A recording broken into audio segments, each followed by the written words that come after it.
اعوذ باللہ من الشیطان الرجیم بسم اللہ الرحمن الرحیم نہج البلاغہ خطبہ نمبر 169۔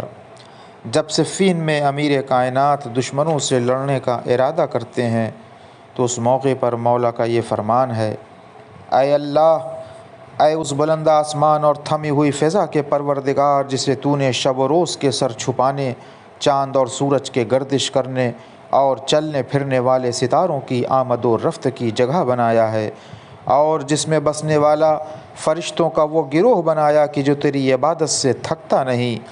اے اس زمین کے پروردگار جسے تو نے انسانوں کی قیام گاہ اور حشرات الارض اور چوپایوں اور لاتعداد دیکھی اور اندیکھی مخلوق کے چلنے پھرنے کا مقام قرار دیا ہے۔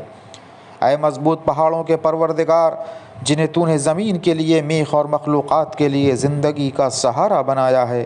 اے اللہ، اگر تو نے ہمیں دشمنوں پر غلبہ دیا تو ظلم سے ہمارا دامن بچا لینا اور حق کے سیدھے راستے پر برقرار رکھنا، اور اگر دشمنوں کو ہم پر غلبہ دینا تو ہمیں شہادت نصیب کرنا اور فریب حیات سے بچائے رکھنا۔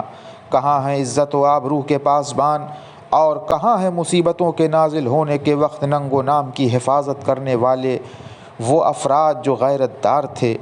اگر تم بھاگے تو ننگ و عار تمہارے پیچھے ہے، اور اگر تم میدان میں جمے رہے تو جنت تمہارے سامنے ہے۔